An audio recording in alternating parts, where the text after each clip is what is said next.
महाराष्ट्र प्रदेश युवा मोर्चाचे आदरणीय अध्यक्ष सन्माननीय अनुपदा मोरे या ठिकाणी काँग्रेस राहिलेला आहे। या काँग्रेसचे सर्वोच्च नेते म्हणजे राहुल गांधी आणि सोनिया गांधी आज मोदीच्या कार्यालयावर, आयोगाच्या कार्यालयावर, इतर सरकारी यंत्रणांच्या कार्यालयावर जाऊन आंदोलन करतात की त्यांच्या विरोधात कुठेतरी षडयंत्र केलं जात आहे। पण संपूर्ण देशाला जर तुमचं खरं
काँग्रेसच्या कार्यालयावर जात असताना इथल्या पोलीस प्रशासनाने आम्हाला अडवलं।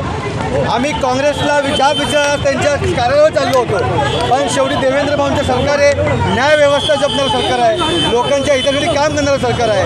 न्याय व्यवस्था आणि कायदा सुव्यवस्था नाही बिघडली पाहिजे यासाठी आम्ही सगळे पदाधिकारी इथं थांबलो, पण पोलीस प्रशासनाने एकदम अयोग्य कारवाई करून आज आमच्या आंदोलन दडवण्याचा प्रयत्न केला आहे। शेवटी देवेंद्र भाऊंचं सरकार आहे, आम्हाला कुठल्याही परिस्थितीमध्ये कायदा सुव्यवस्था बिघडून द्यायची नाही, त्यासाठी आम्ही इथं थांबलोय आणि इथं आता आम्ही आमचे आंदोलन चालू ठेवलं। भाजप विरोध करत आहे। ईडीला 1 वर्ष लागलं या सगळ्या प्रकरणात कारवाई करण्यासाठी। 1 वर्षाची चार्जशीट नेमणूक करण्यासाठी 1 वर्ष लागलं, काय सांगाल? आम्ही पूर्ण 1 वर्ष जेव्हा लागलं याची पूर्ण शहानिशा झाली, चौकशी झाली, पण आज आंदोलन करण्याचं तात्पर्य असं की आज काँग्रेस सरकार हे घोटाळ्याचं सरकार आहे आणि ते असं आव्हान आहे की आज आम्ही काही केलं नाही। काँग्रेसचे पदाधिकारी ईडीवर जाऊन